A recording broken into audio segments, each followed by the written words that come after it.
இத்தன வருஷமா சுகர் இருக்கு. இத்தன வருஷமாக நான் பிபி இருக்குங்க. அப்போ நான் கிட்னிய பாதுகாக்கிறதுக்கு எந்த மாதிரியான உணவுகள் எடுக்கணும்? இதுல முக்கியமாக பார்த்தோம்னா, யூரினரி ட்ராக்ட் இன்ஃபெக்ஷன் நெறைய பேருக்கு திரும்ப திரும்ப வந்துகிட்டே இருக்கும்.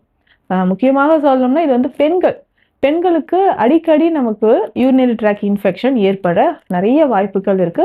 அதுவும் சுகர் இருக்கக்கூடிய பெண்கள் அடிக்கடி யூரினரி ட்ராக்ட் இன்ஃபெக்ஷன் இருக்குன்னு சொல்லுவாங்க. இந்த தொற்று கிருமிகள் என்ன ஆகும்னா, அப்படியே நமக்கு சிறுநீரகங்களையும் பாதிப்பை ஏற்படுத்துது. சிறுநீரகங்களுக்குமே நமக்கு பாதிப்பை ஏற்படுத்துது அப்படின்னு சொல்லலாம்.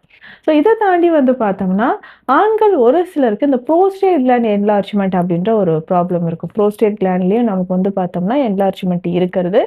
இதனாலேயும் சிறுநீரகங்கள் பாதிப்புக்கு உள்ளாகலாம். இல்ல தொடர்ந்து நம்ம ஓவர் டோஸ் மருந்துகள் எடுக்கும்போது, ட்ரக்ஸ் நெறைய எடுக்கும்போது, ஸ்டீராய்ட்ஸ் எடுக்கும்போது, இல்ல சில வகையான ரேடியேஷன் தெரப்பீஸ் எல்லாம் எடுக்கும்போது, இதற்கு உள்ளாகும்போது நமக்கு சிறுநீரகமும் பாதிப்புக்கு உள்ளாகுது.